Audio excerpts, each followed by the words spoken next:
irrecevable. 93 ans, vraiment, c'est de la sorcellerie. Il doit aller se reposer. Il est malade. Il est même mort. Paul Biya est décédé. Paul Biya est décédé. Paul Biya est décédé. Quelqu'un ne peut pas rester couché dans son palais feutré qui appartient au peuple. S'il n'est pas là-bas, c'est qu'il a un bon méca. Après, on va venir dire qu'il est président. Après, on va venir dire qu'il a gagné les élections. Quelqu'un qui a, sans battre campagne, on va dire que c'est comme ça.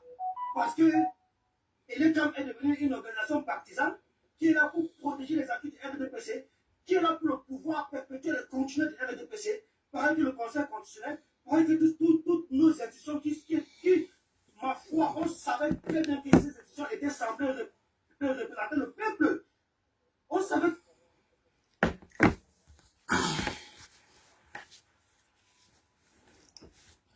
Elle pleure de ça. Ça pleure partout dans le RDPC et la famille. Excusez-moi si je n'ai pas la caméra, je suis allongé. Je me couche. Demain matin, boulot. Botamossi, tu m'as appelé aujourd'hui pour une information. Toi-même, tu n'étais pas sûr, non? Pourtant, c'est toi le patron des infos. Voilà ça aujourd'hui.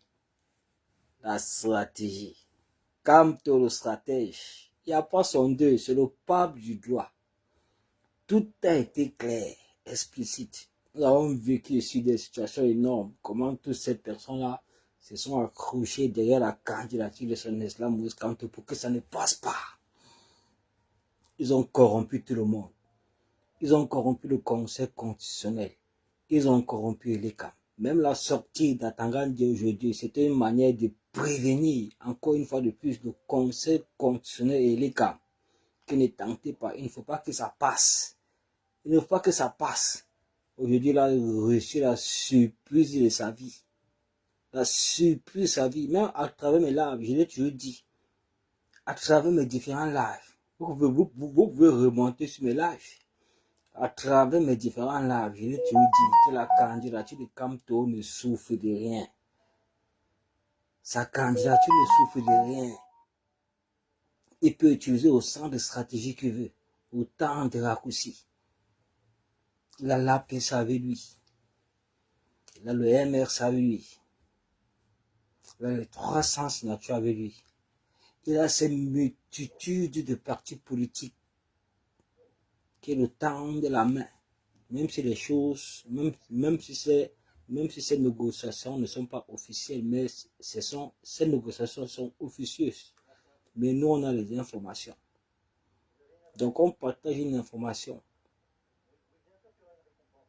C'est qu'elle est fondée. J'étais presque la première personne à vous alerter aujourd'hui quand j'ai reçu l'information. J'ai partagé ça immédiatement, le communiqué là. Notamment sur le stratège même, celui qui ne manque pas les informations sûres et nettes dans les groupes WhatsApp et autres.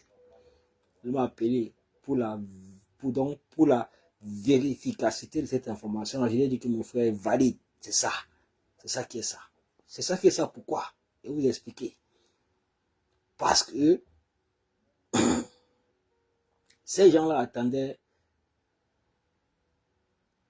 que Moïse Kamto soit inversé soit par le MRC, soit par l'APC.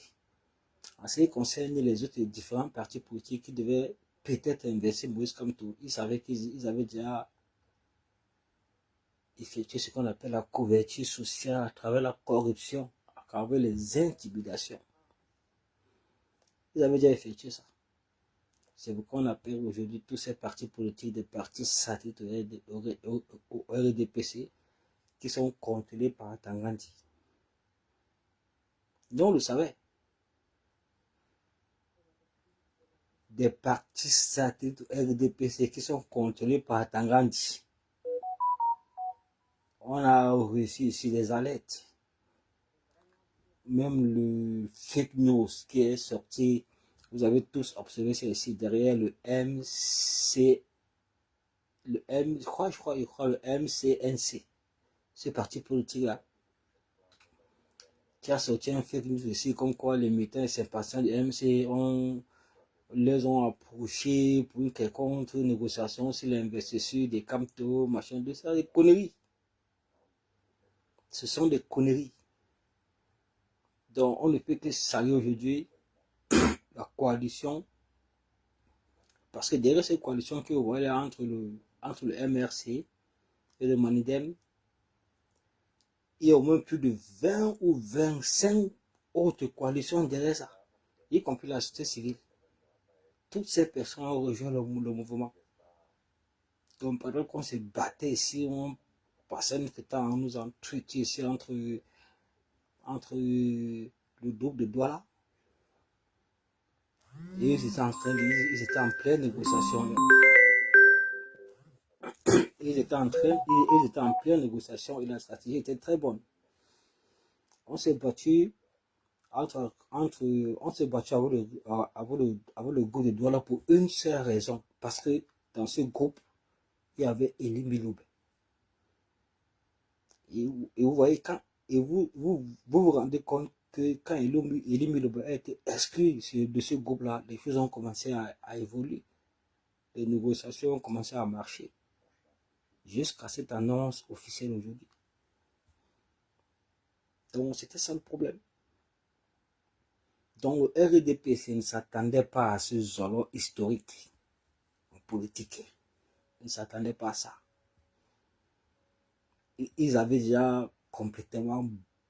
Ils savaient qu'ils avaient déjà barricadé au niveau des 300 signatures. Parce que pour avoir les 300 signatures, c'est à travers les chefs traditionnels. Et tout ça. Ils savaient qu'ils avaient déjà barricadé là-bas parce qu'aujourd'hui, nous savons que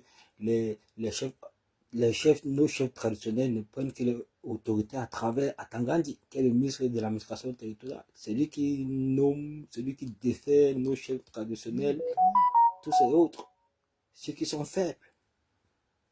Mais il y a ceux qui résistent, comme Sa Majesté le roi Sokodju, comme le chef de Baganté, comme beaucoup de chefs aujourd'hui qui résistent à la dictature d'Atangandi.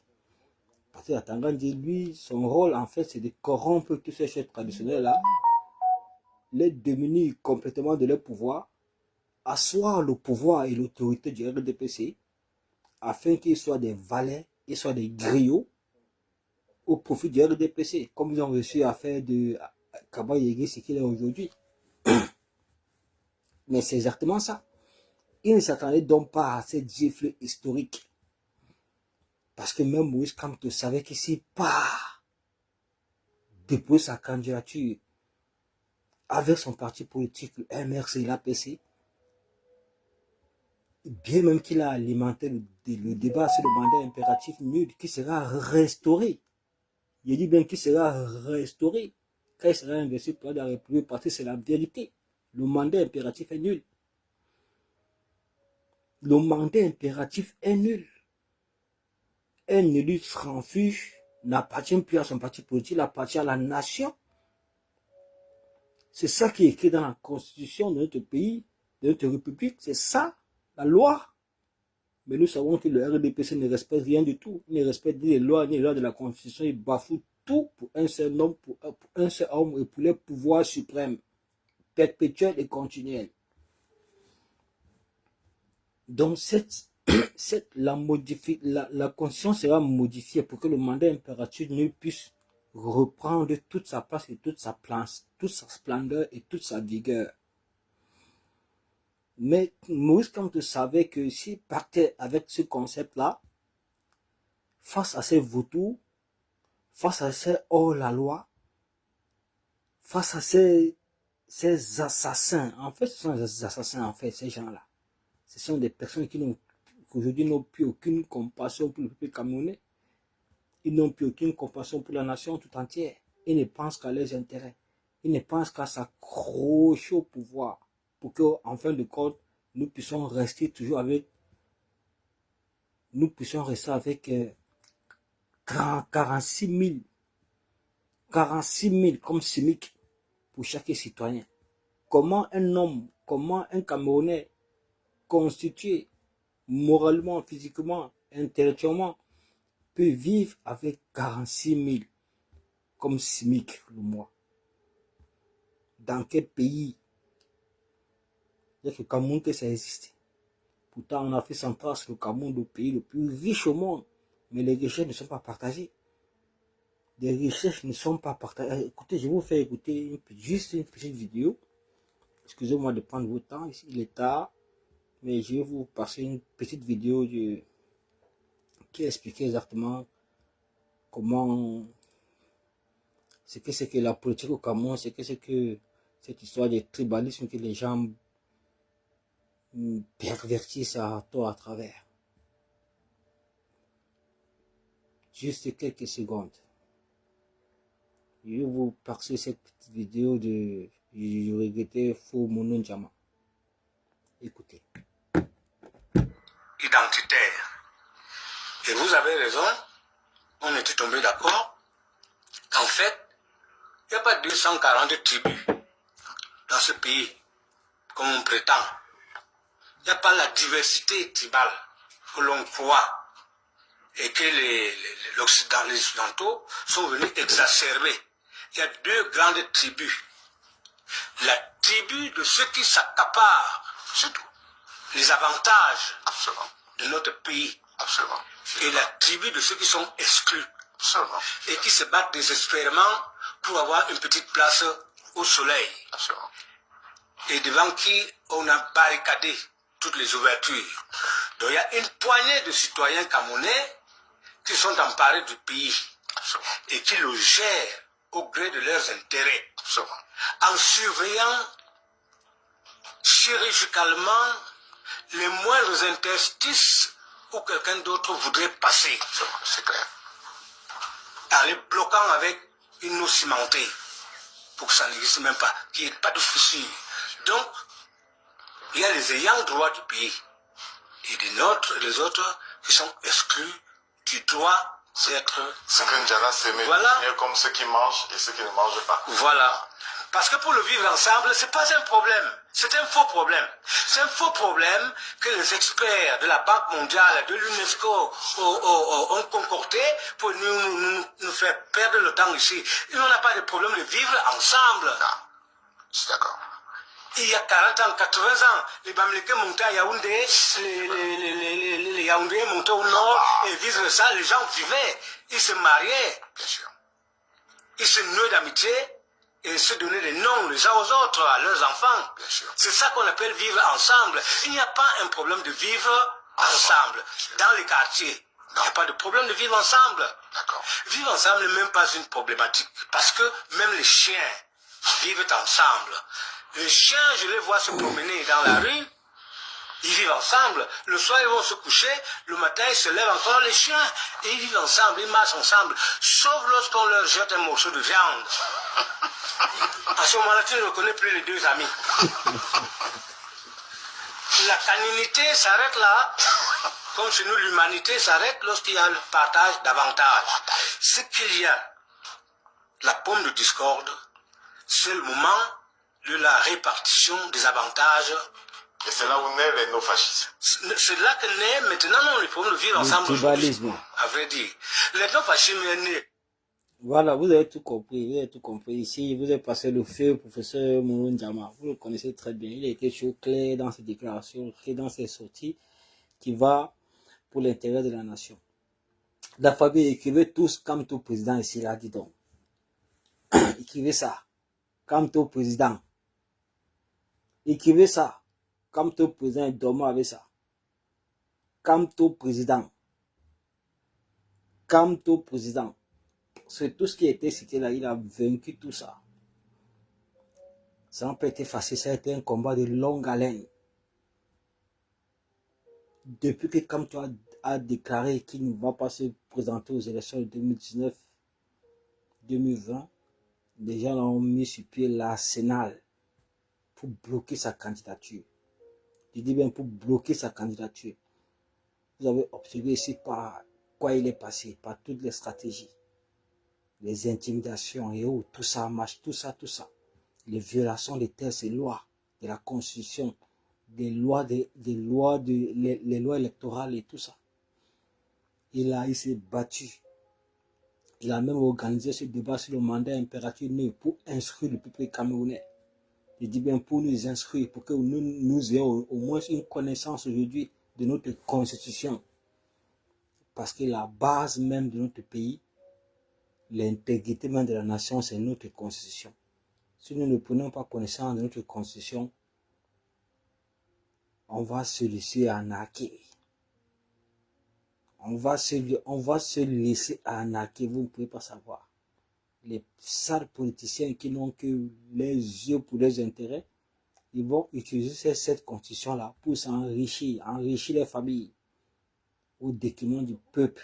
Parce que nous avons refusé d'apprendre, nous avons refusé de lire le droit, nous avons refusé de prendre connaissance. Donc c'est une victoire pour nous, pour le peuple camerounais.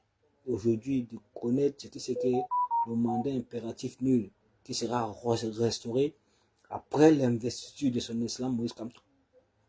Oui, parce que c'est la loi. Ces gens ont voulu transcender cette loi-là.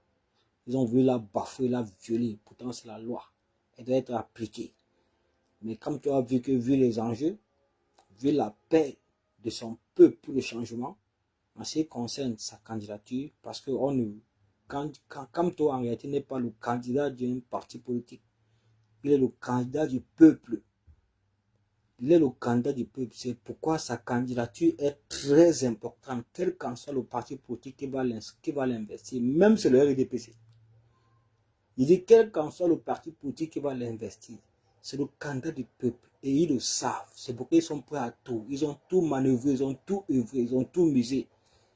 Ils ont utilisé l'argent de l'État issu du contribuable camerounais pour corrompre nos institutions de la République qui en principe devaient être des institutions indépendantes au service du peuple et non au service d'un parti politique et non au service d'un homme pour faire perdurer son pouvoir.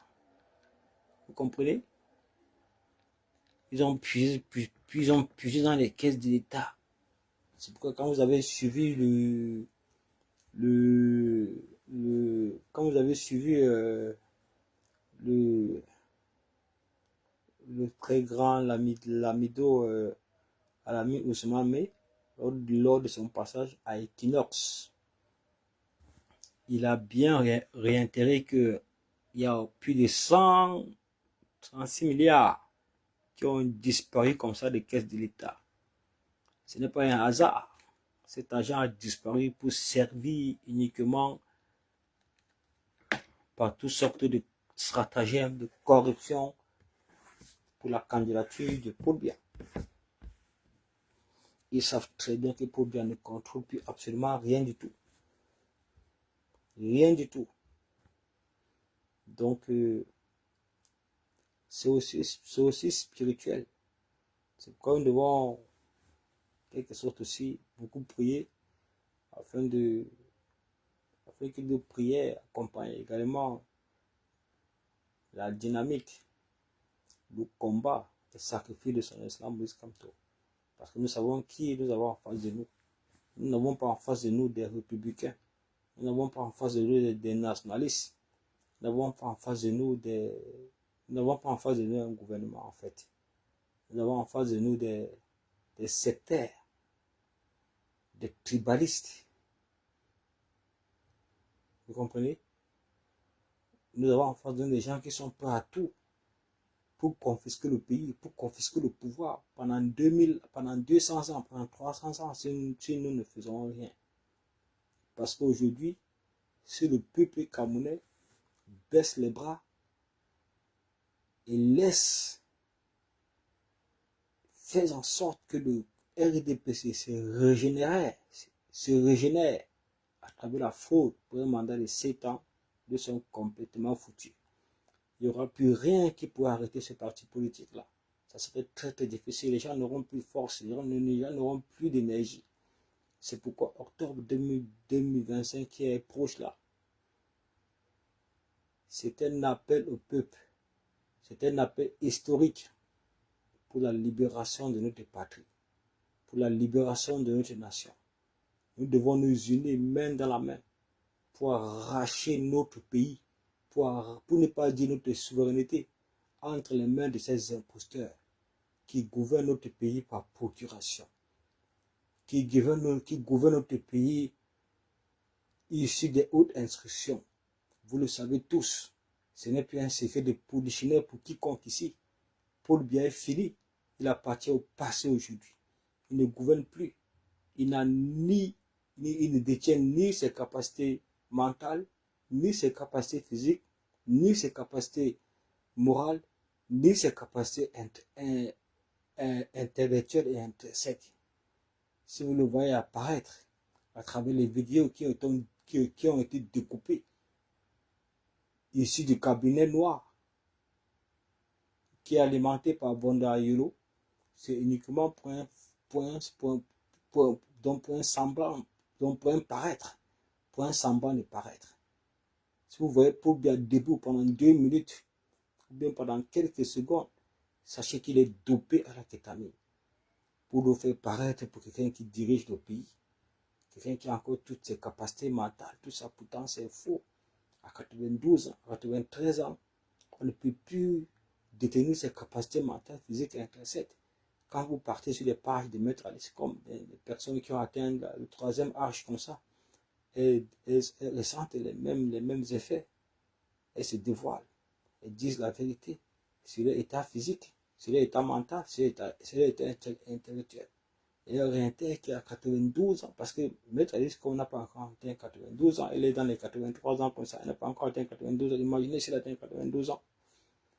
Il n'a pas les moyens de survivre, comme Paul Biya les moyens de se servir des caisses de l'État pour survivre, pour rester en vie. Hein? À 92 ans, imaginez-vous. Donc, franchement, la famille écrivait Kamto président. Écrivez ça. Kamto président. L'heure est venue. L'heure est venue. On ne va plus avoir aucun prétexte pour rejoindre le train du changement. Il n'y aura plus aucun prétexte. Chacun a eu son temps d'observation depuis 2018. Ça ne date pas d'hier, ça ne date pas de 2 mois ou de 3 mois. Depuis 2018, chacun a eu son temps d'observation. Il y a beaucoup parmi nous qui sont dans ce temps d'observation avant même 2018. Mais nous, c'est depuis 2018. Je pense que c'est largement suffisant aujourd'hui pour vraiment aujourd'hui faire un choix. Le choix du peuple. Le choix du changement. Et vous savez à qui vous devez accorder votre choix. À qui vous devez donner votre vote, votre voix, votre confiance, votre crédibilité, votre avenir. C'est ça le plus important. Donc concentrez-vous, la famille. Concentrez-vous, la famille. Réservez-vous, soyez concentrés.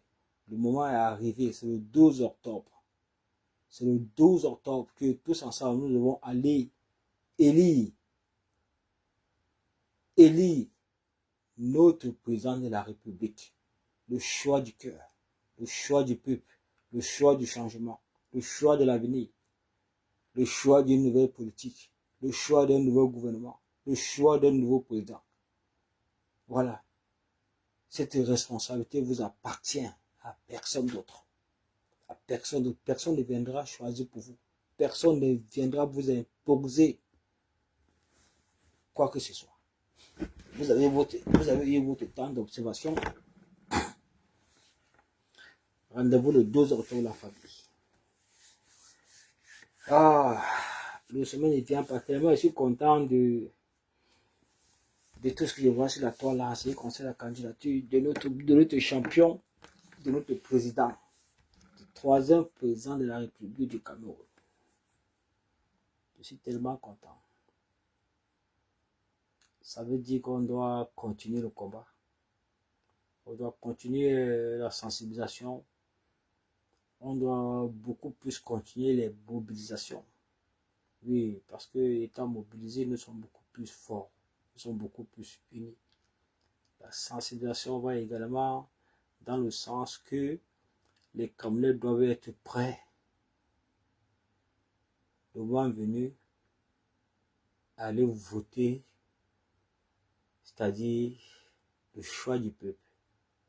le candidat qui a reçu le mandat du peuple, c'est-à-dire aller voter pour Kamto, aller voter pour son excellent Maurice Kamto. Il faut un vote sanction, il faut faire un vote sanction, il faut faire un vote utile. Il faut éliminer le RDPC au premier tour des élections. Il faut les foutre la honte du siècle, la raclée de la vie. Voilà. C'est comme ça qu'il faut mettre au état de ce parti politique. Il est responsable. Toutes ces personnes-là qui ont passé leur temps dans ce pouvoir, à piller les caisses de l'État, à se servir des contribuables camerounais pour s'enrichir, enrichir également les familles, et rendront compte. On ne laissera pas ça. On ne peut pas cautionner 43 ans de médiocrité, 43 ans de sous-développement, 43 ans de précarité. On ne peut pas laisser ça passer comme ça. Les gens obligatoirement rendront compte. Ils rendront compte. C'est sûr, ils rendront compte. C'est pourquoi ils ont peur de rendre compte. Ils ont peur de déposer le bilan de 43 ans d'échec, 43 ans de bilan calamiteux. Ils ont peur de déposer ce bilan-là. C'est pourquoi ils sont obligés d'utiliser toutes les stratagèmes pour s'accrocher au pouvoir. Parce qu'ils fuient le bilan de 43 ans. Ils fuient le bilan de 43 ans. Ils fuient ce bilan-là. Mais le peuple qui est souverain va leur rappeler que le pouvoir appartient uniquement au peuple. Voilà la famille. Je ne voulais pas prendre votre temps. Je voulais seulement vous dire de rester concentré, de rester mobilisé. Je voulais aussi vous rappeler que je vous ai dit plusieurs fois ici de ne pas vous inquiéter, que la candidature de son excellent Maurice Kamto ne souffre de rien. Moi, j'avais déjà mis de côté cette histoire d'être investi par le MS ou bien par l'APC, vu les débats politiques, vu la prise de position de certains membres de l'RDPC, vu même que l'ICAM, ni le Conseil constitutionnel, qui sont ces organismes-là chargés de soit d'approuver ou bien de rejeter une candidature d'un quelconque candidat à une quelconque course à une opposition, à une concours à la présidentielle. Oui, mais qu'au-delà de ça, ce sont les ministres qui n'ont aucun statut en ce qui concerne cette juridiction-là. Les ministres, comme Atangan dit, qui surpassent même le Conseil constitutionnel, qui surpassent même à l'ECAM, qui se croient c'est plein droit de parler au nom du Conseil constitutionnel, de parler au nom de l'ECAM, en leur rappelant que la candidature de tel candidat est irrecevable lors d'inscription présidentielle. Vraiment, ça fait fort dos pour un ministre de la République. C'est pourquoi vous pouvez comprendre aujourd'hui que quand vous écoutez les ministres démissionnés de ce gouvernement-là, qui se plaignent en retour que ça fait 14 ans qu'ils n'ont pas vu le président de la République, d'aucuns se plaignent que ça fait 7 ans qu'ils n'ont pas vu le président de la République, d'aucuns disent même que on ignorait bien sûr qu'il y a des ministres qui sont décédés depuis 5 ans. Il y a 5 ministres qui sont décédés depuis 5 ans aujourd'hui qui n'ont pas été remplacés. Vraiment, ça fait fort dos. Ça fait vraiment fort dos. Ça fait vraiment fort dos. Donc, c'est pour la Tanga, il ne peut pas se substituer au Conseil constitutionnel, ni à l'ECAM, et ça croit que les pleins pouvoirs. Et parler au nom de ces deux institutions-là qui sont censées être des institutions indépendantes au service du peuple. Vous comprenez très bien que ça sent la poudre au nez. Vous comprenez très bien qu'il y a une forte influence, il y a de l'argent qui circule, et la corruption qui bat son plein. Et c'est dans ce sens-là que le régime RDPC parvient à se maintenir au pouvoir à travers la corruption. Tout l'argent des contribuables, les caisses de l'État sont vides pour alimenter la corruption, pour servir un seul homme, mais pas pour servir la République. pour corrompre toutes les institutions qui sont censées être des institutions indépendantes de servir du peuple, mais plutôt pour servir un seul homme. Voilà les armes de guerre, la corruption, l'intimidation, la dictature, le chantage, l'oppression. C'est un peu comme ça que le RDPC fonctionne. La famille écrivait comme tout président, ça ne chauffe pas. Bientôt va entrer en campagne. Dépose sa candidature vendredi. Que le peuple camerounais l'accompagne. Après déposer sa candidature, on entre en campagne. C'est là où le vrai combat commence. La sensibilisation nationale. Appeler les Camerounais pour un vote sanction, pour un vote utile. C'est ça. C'est comme ça que les choses vont se passer.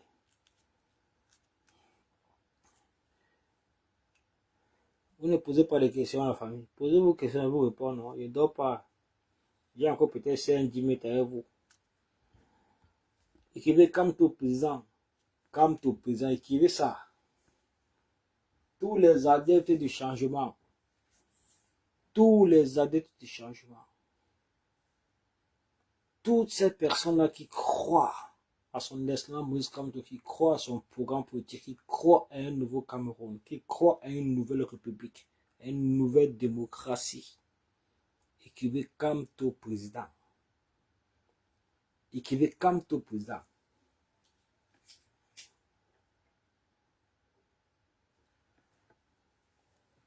Oui, c'est le premier président du Cameroun. C'est ça, parce que si ce n'est pas lui, ça serait forcément quelqu'un d'autre. De toutes les façons, le Cameroun connaîtra son troisième président.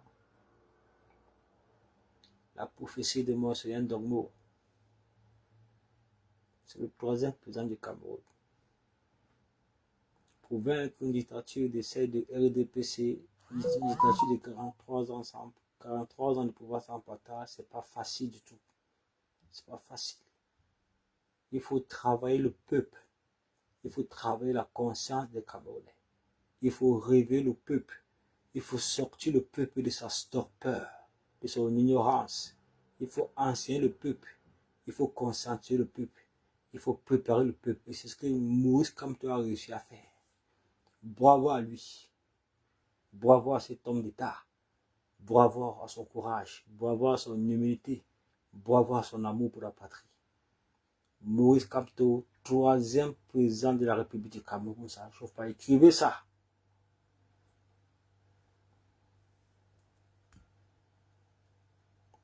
Moïse Kamto, troisième président de la République du Cameroun. Écrivez. Écrivez et partagez le live. Partagez le live même pour ceux qui vont se connecter demain matin. Moïse Kamto, troisième président de la République du Cameroun. Écrivez ça avant de dormir, s'il vous plaît. Méditez sur ça. Quand vous faites vos prières, priez également pour le Cameroun.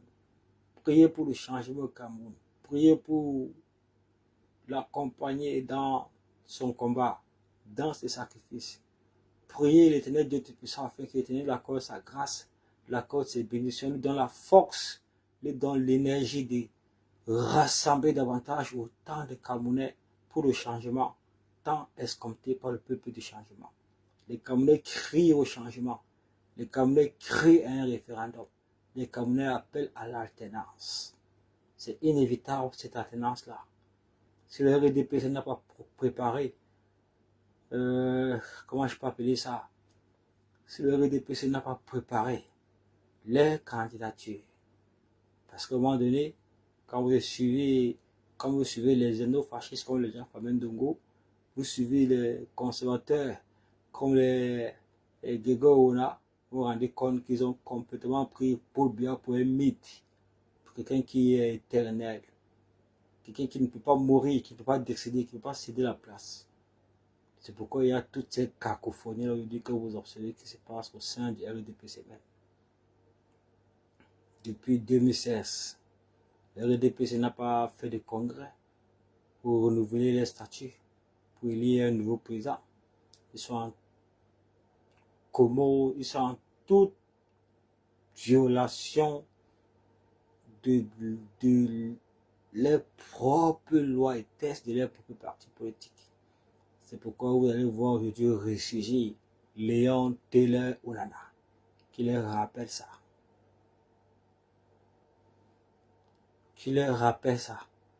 Léon Taylor Onana, qui leur rappelle ça.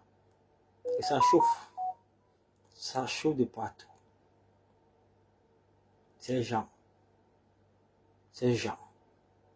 qui ont passé 43 ans à brûler le peuple camerounais, à aliéner les Camerounais, à dire que la politique au via les vieux au quartier. Pourtant, ces vieux-là sont censés, leur responsabilité, mais c'est d'enseigner la politique, c'est d'enseigner les lois de la Constitution pour vivre le peuple camerounais, pour l'avenir de la nation, pour les lendemains meilleurs, parce qu'eux, ils vont passer. C'est la jeunesse qui prendra le relais. On ne peut pas laisser ce pays-là être dirigé par des vieillards continuellement, successivement. Des vieillards. Un clan, toute une équipe qui ont abruti, qui ont fissuré le tissu social de notre pays. Le tissu social a été fissuré, vous vous rendez compte?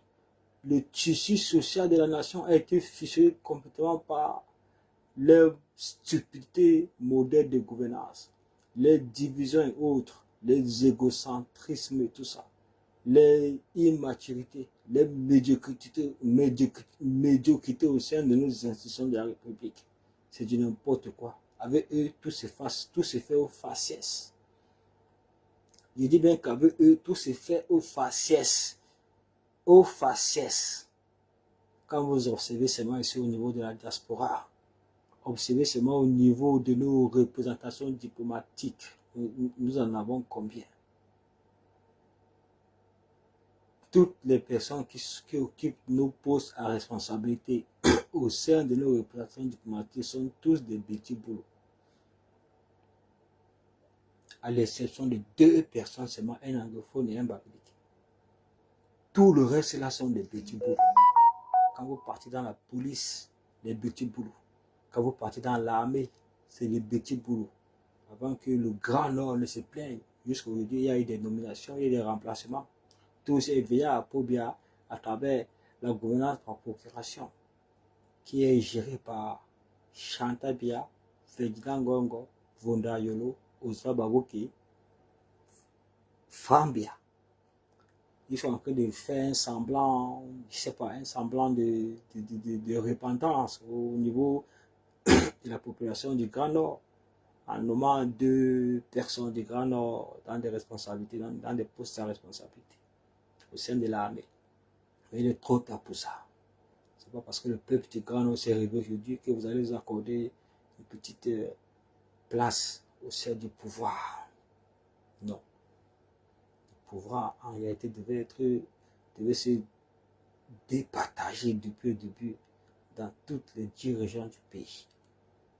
Le pouvoir ne devait pas être unitaire.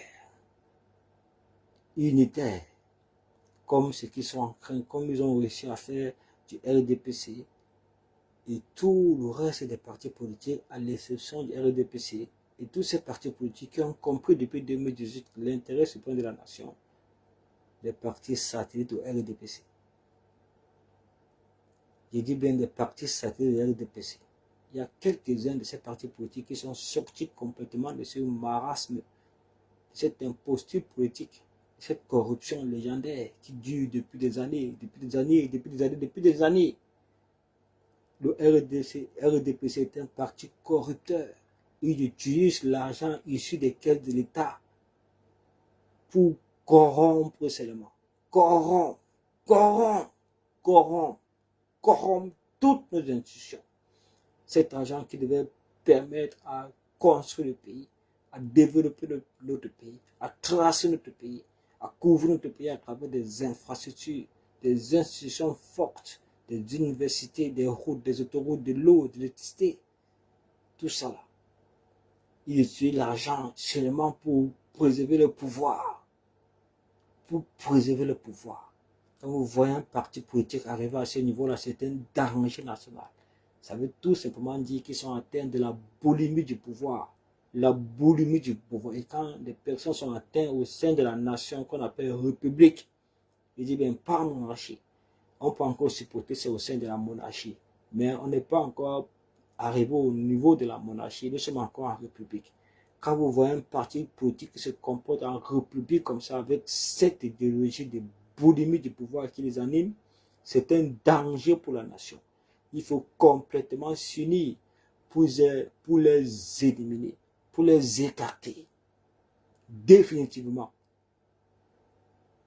C'est de ça qu'il est question la famille. Vous ne trompez pas la famille, c'est de ça qu'il est question. Écrivez ça. Comme tout président, on s'est battu pour ça. Et le combat n'est pas fini, le combat continue. Les élections arrivent, ça va chauffer. On va voir ça.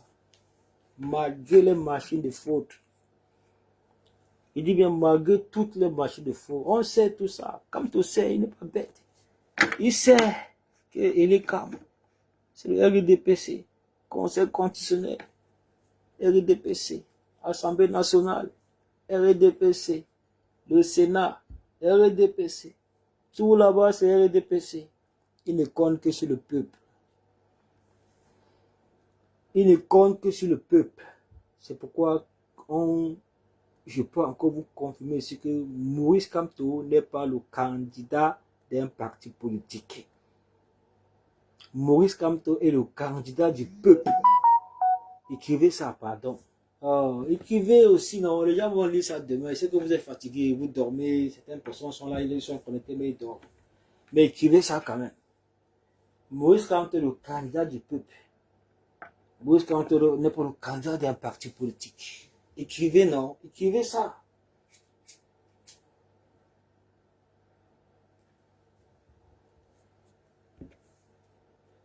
Maurice Kamto est le candidat du peuple. Maurice Kamto n'est pas le candidat d'un parti politique. Voilà. Je vais profiter également à travers ces lives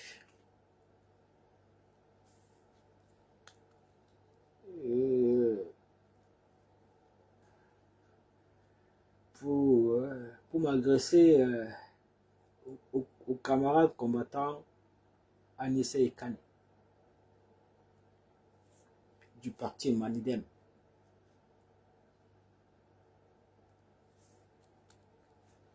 Ici là, je peux reconnaître que pendant cette guerre, quand on a vu apparaître l'alliance, même pas l'alliance, quand on a vu apparaître le communiqué du groupe de Douala qui appelait à l'alliance de tous les partis d'opposition afin de former une coalition autour d'un candidat. On a tous vu ça ici.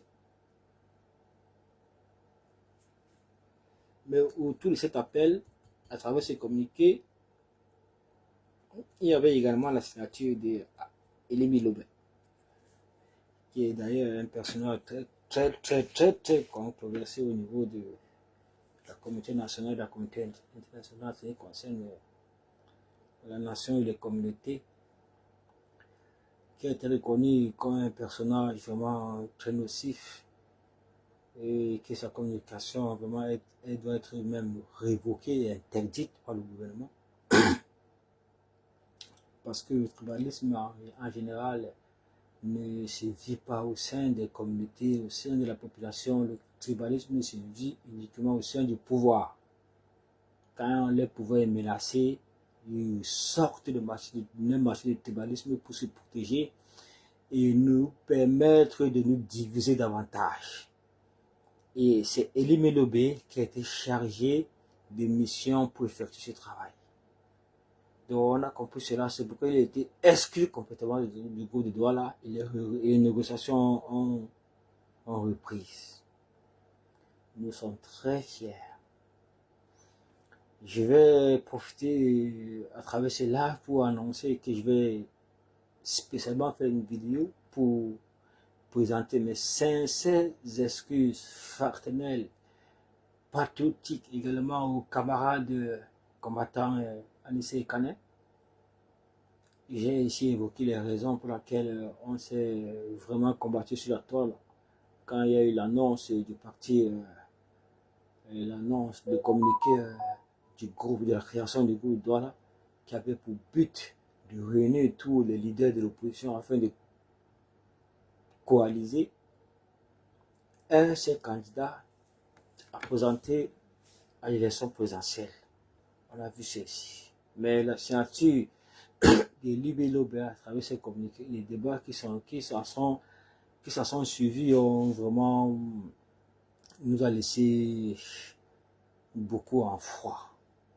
Les gens ont eu beaucoup de mal. Les gens sont interrogés, les gens se sont posé beaucoup de questions. Mais avec ce qui s'est passé aujourd'hui, on se rend compte que le parti Manidem garde toujours l'âme immortelle de l'UPC. C'est ça qu'il faut retenir. L'âme immortelle de l'UPC. C'est ça qu'il faut retenir, la famille. C'est ça qu'il faut retenir. Attendez, hein, ne quittez pas. Vous savez, moi j'aime toujours parler avec les preuves. J'aime toujours parler avec les preuves. J'aime pas... Je suis pas un spéculateur en fait. J'ai partagé un petit passage dans une vidéo du camarade Ansé Kani. Je vous fais écouter cette vidéo de quelques secondes seulement pour que vous compreniez un peu la moralité. Vous comprenez vraiment que ce monsieur, pendant qu'il y avait toutes ces guéguerres là entre le groupe de Douala et les militaires sympathisants du changement, vous devez comprendre à travers cette vidéo que ce monsieur là, les négociations, les tractations s'opéraient tranquillement. Donc on peut féliciter leur courage, leur détermination. On peut également féliciter vraiment leur maturité politique, le fait d'avoir surpassé tout cela. C'est vraiment, c'était une véritable guerre. Je vous écoute un peu, je vous fais écouter ce petit passage là. J'ai partagé ça aujourd'hui, donc c'est où? Voilà, c'est ici, écoutez. C'est les révolutions. En tout cas, ça s'est passé comme ça dans certains. Écoutez, il était à Vision 4.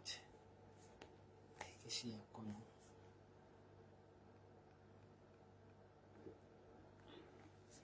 Attendez.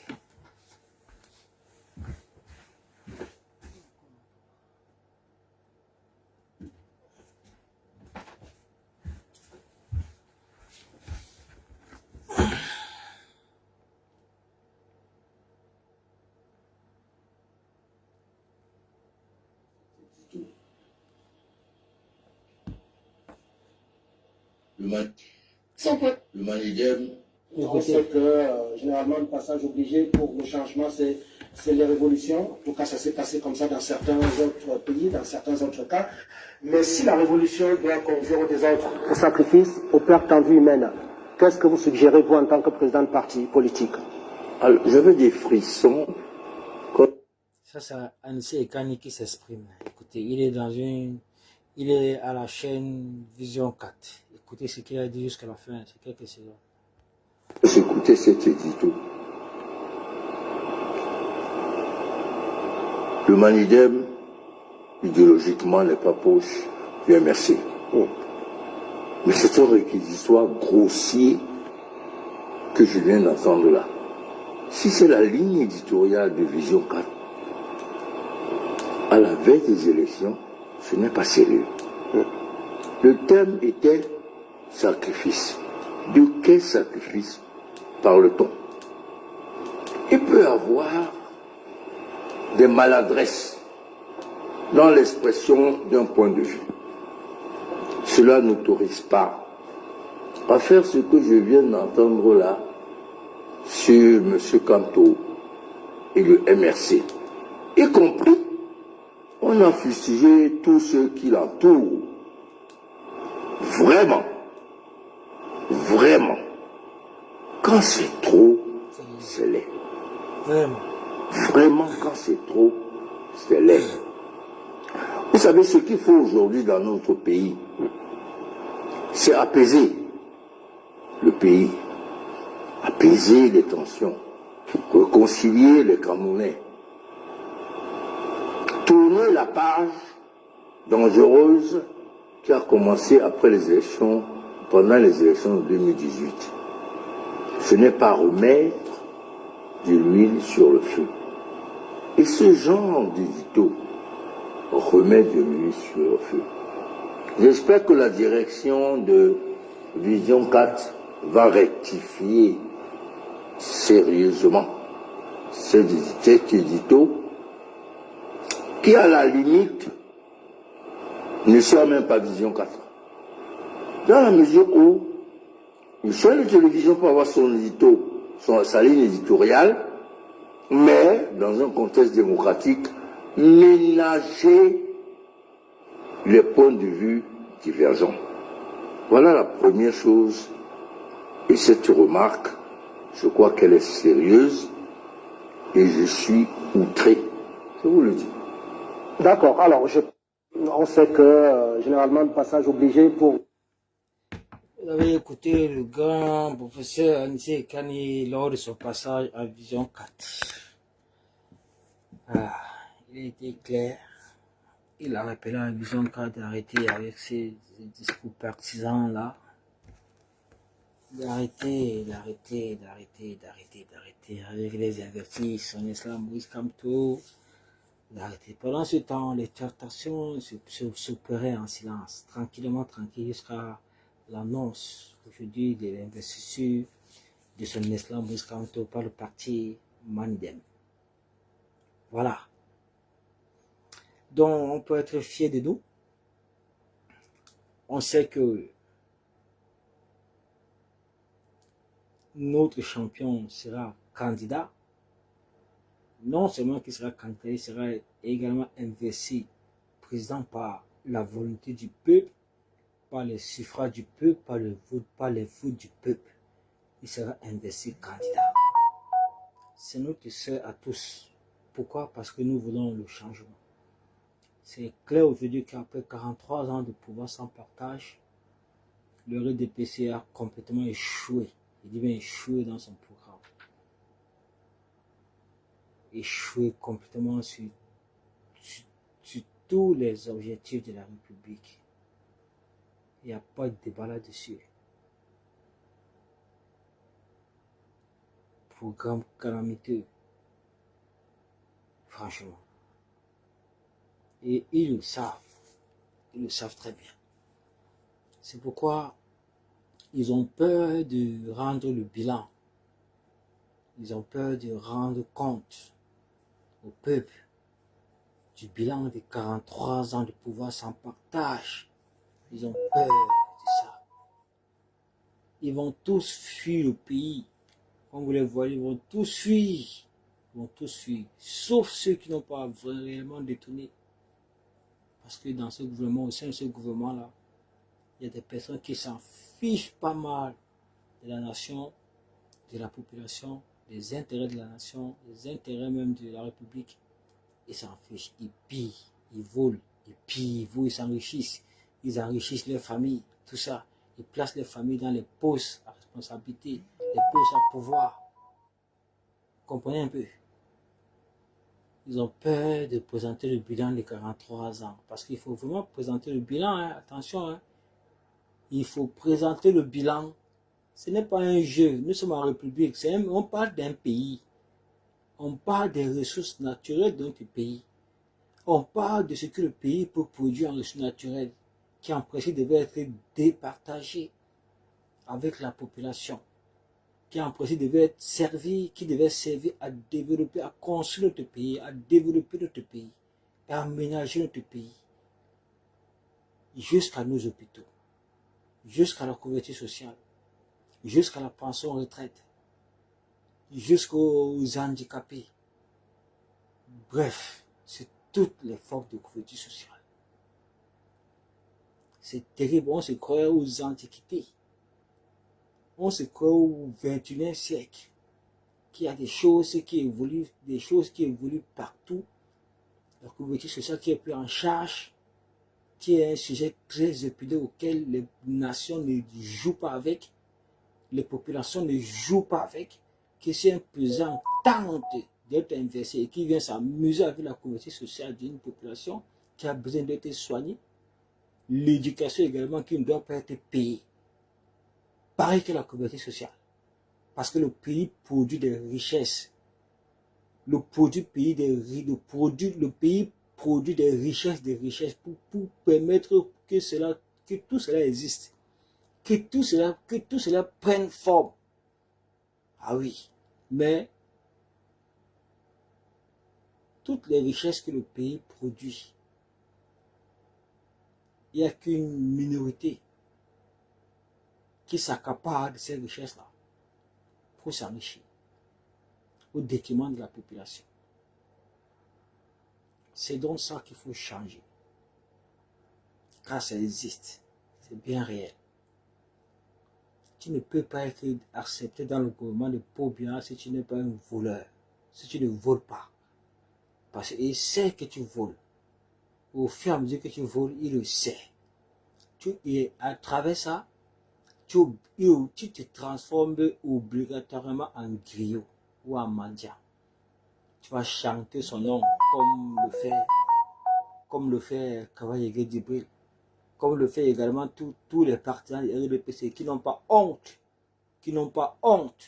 d'appeler un vieillard à la candidature, d'appeler à la candidature d'un vieillard sénile, alité, malade, qui ne détient plus toute sa tête de 93 ans à se représenter comme candidat à une élection présidentielle dans un pays qui va bientôt atteindre 40 millions d'habitants. Franchement, ils seront sérieux. Ces gens croient du confère qu'après 43 ans, ils se sont accaparés le pays, que le Cameroun les appartient, que ce sont eux qui décident sur tout, ce sont eux qui gèrent tout, ce sont eux qui ont pouvoir sur rue, ce sont eux qui ont une décision sur nos vies, ce sont eux qui gèrent le pays. Et c'est trop. Ils ont oublié qu'on n'a pas écrit sur l'emblème de notre pays, ou bien sur l'emblème de notre drapeau, que monarchie ou bien royaume. On a écrit République démocratique du peuple camerounais. Ça veut tout simplement dire que le pays appartient à tous les Camerounais. Que dans ce pays, dans cette république, tous les Camerounais sont libres de diriger le pays. Tous les Camerounais sont libres d'être présidents de la République du Cameroun et non de la République des États, et non de la République du Sud, et non de la République du Centre.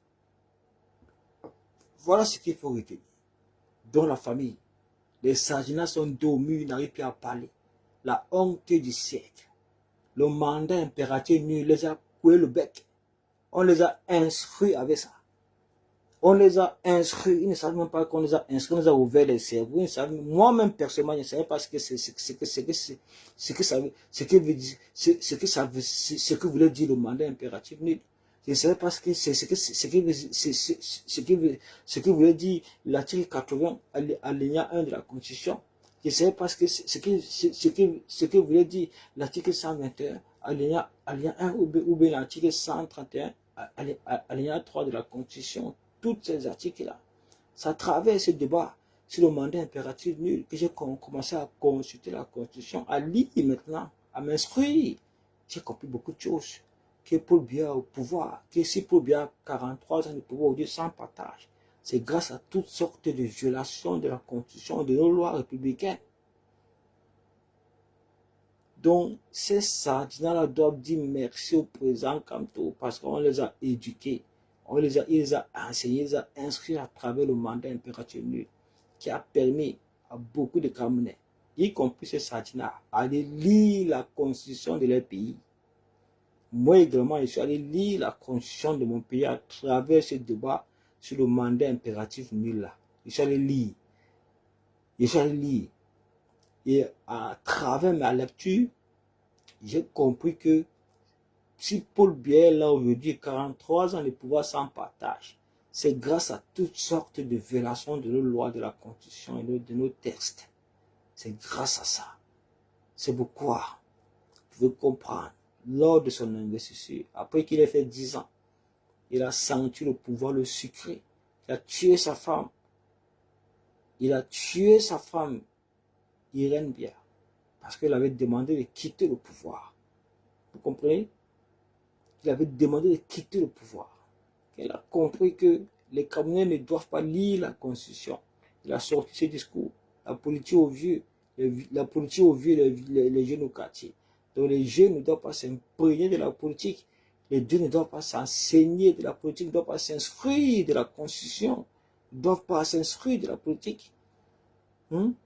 Parce qu'on doit laisser le pouvoir, on doit laisser la nation aux vieux pour qu'ils continuent toujours à gouverner à travers les enseignements coloniaux qu'ils ont eus. C'est ça, ce régime colonial. La colonie, c'est ça qui continue. La colonie, nous devons mettre un terme à ça. Nous devons rétablir une véritable république dans notre pays, le Cameroun, et une véritable démocratie. Un partage des richesses qui va aider notre pays, non seulement notre pays, nos populations et l'ensemble de la nation. C'est ce qu'il faut faire. On ne doit plus laisser nos richesses naturelles se laisser distribuer uniquement entre un petit groupe ethnique, tribaliste et très médiocre, des incompétents notoires. Je dis bien des incompétents notoires. Le régime RDPC. Votons tous son Excellence Moïse Kamto. Je pense qu'aujourd'hui, vos inquiétudes doivent disparaître. Kamto est candidat. Écrivez ça. Kamto président. Écrivez ça. Kamto président. Kamto président. La campagne électorale est lancée. C'est vendredi, non? Vendredi le 18, 10 heures. Dépôt de candidature. Dès qu'on couvre le dossier là, on entre directement en campagne. Oh, on va envahir tout le monde entier. On va envahir tout l'espace public national et international. On va chanter le nom de son Excellence Moïse Kamto partout. Ces images, son nom, seront imprégnés, remplis dans toutes les rues, dans toutes les villes du Cameroun et de l'Europe. Faites confiance à la diaspora du changement, au peuple du changement. Je ne valorise pas que la diaspora, je valorise aussi le peuple du changement. Ce peuple nous ont montré les déterminations à avoir, ou bien à arracher les souverainetés. C'était le 8 juin à Douala. Ils nous ont montré ces soifs de changement qui les animent, qui sont prêts à résister à toute forme de barbarie, à toute une armée, parce qu'ils sont prêts à sauver les pays. Ils sont prêts à arracher les souverainetés, leur pays, entre les mains des imposteurs, entre les mains des colonisateurs. Voilà. Donc faites confiance. Écrivez sur la famille, Kamto président. Kamto président. Kamto président. Kamto président. Kamto président. Kamto président. Kamto président. Kamto. Oh, vraiment. Oui, donc j'étais tantôt en train de vous dire que j'étais sur le sujet de Anissé Ekane. Vraiment, j'ai eu un souci de cœur aujourd'hui. Je pense que j'ai été aussi très explicite sur cette guerre qu'il y a eu quand il y a eu l'annonce à travers un communiqué sur ce groupe de Douala, qui a soulevé beaucoup d'inquiétudes, beaucoup d'interrogations au sein de l'opinion publique, parce que parmi ces signataires du groupe de Douala, il y avait la signature d'Elimi Loubet, personnage très controversé. Bon, aujourd'hui, on comprend la maturité, comment de ce parti politique là, dénommé le Manidem, vu que malgré nos guerres, il y avait des accords, des traités, des négociations qui se passaient en Soudine. Malgré tout ce qui s'est passé, vraiment, on peut saluer vraiment leur maturité. on peut saluer vraiment les maturités. Donc, je vais à travers cette vidéo, vraiment, vous annoncer que je vais préparer une vidéo spéciale pour non seulement de m'adresser au camarade combattant Anissé Kani, monsieur Anissé Kani, lui demander également des excuses sincères et l'encourager pour sa prise de conscience, pour son dynamisme, pour ce travail-là qu'il a mis sur pied, qui au final a pris forme. Parce qu'on doit comprendre que quand on a lu le communiqué d'Anissé Kani, son principal objectif était de rassembler tous les partis politiques, de former maintenant une coalition afin de déposer un candidat unique pour qui ira affronter le RDPC. Bon, vous savez très bien que vous savez vraiment dans ce pays qui fait réellement la politique. Vous savez que comme vraiment, on a 309 partis politiques, mais tous ces partis politiques, la majorité sont des partis politiques satellites au RDP, c'est la majorité. Donc c'est pas facile de les rassembler tous. C'est pas facile. C'est pas facile. Donc, comme nous avons le candidat du peuple, parce que Kamto n'est pas le candidat d'un parti politique, en fait. C'est ça qu'il faut retenir. C'est ça qu'il faut mettre en lumière et en mémoire. Kamto, je le répète, n'est pas le candidat d'un parti politique. C'est ça la nuance. C'est ça l'entre parenthèse. C'est ça qu'il faut retenir. Kamto n'est pas le candidat d'un parti politique. Kamto est le candidat du peuple. Kamto est le choix du peuple. Kamto est le candidat du peuple. Donc nous devons voter pour lui. Parce qu'il est le candidat du peuple, il est le choix du peuple et il a reçu mandat du peuple. Voilà. La famille ne s'en chauffe pas. Kamto président. Kamto président. Tu vois le Gouar, Jules Chaïka. Vous avez dit que le pays vous appartenait, non? Jules Chaïka. Tribaliste de toi depuis 2018. Des sardinats effrontés.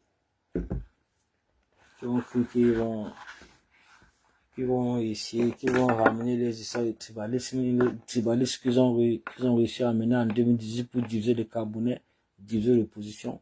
Ils ont cru qu'ils vont ramener ça en 2025 et que ça va marcher. Ils ont vu comment on a tué ça dans l'œuf. On a tué ça dans l'œuf. On les a rappelé que le tribalisme, ça ne se passe pas au sein des populations ni au sein des communautés.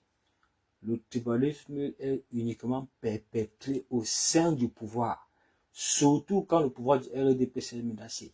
Quand ils sentent le pouvoir menacé, ils éjectent les machines de tribalisme au sein de l'opinion publique avec les agents comme les Libilobé, comme les Jules Chaïkan.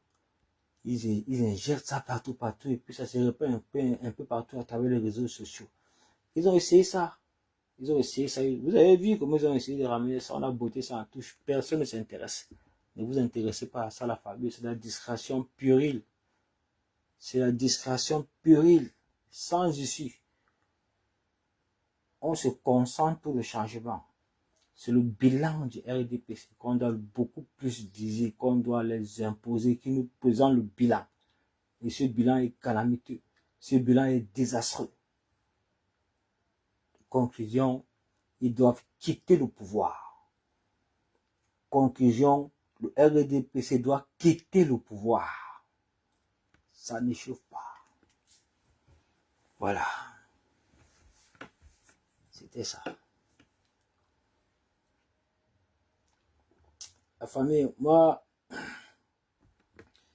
savez que je ne suis pas moi un homme qui est compliqué. Ne dites pas que je vous ai trop retenu ce soir. Je veux quand même vous souhaiter bonne nuit dans la paix de la Renaissance. Bonne nuit spéciale. Je dis bien dans la paix de la Renaissance. Écoutez ça avant de dormir. Vous allez bien dormir. Comme tout président. Écrivez dans la paix de la Renaissance. Allez, bonne nuit. Ciao, ciao. Allez. Des vallées, des boulevards, au château de la Damawa, des bambous tous aux images sur le char des dieux. Et toute cette terre qui gronde, son espérance profonde, c'est le souffle de la renaissance du Cameroun.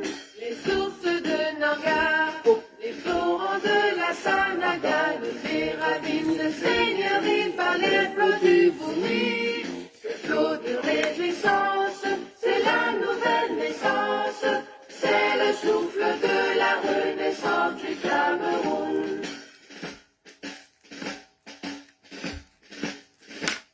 Sur les manettes Bouba, sur les crêtes de Rebouba, marque ça qui nous caresse, Bikoussi d'allégresse. Ces armatans qui chantent, ces mots sont triomphantes, c'est le souffle de la renaissance du Cameroun.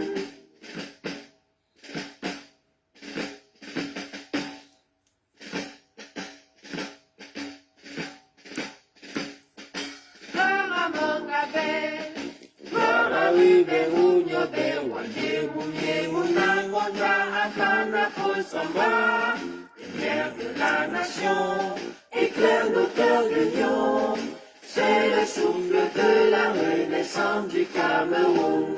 Le Kousseri à Batouri, de Bakassi à Kéossi, unis par le précieux ruban des noces de Fumba. La nuit précède le jour, sur les sillons de la renaissance du Cameroun.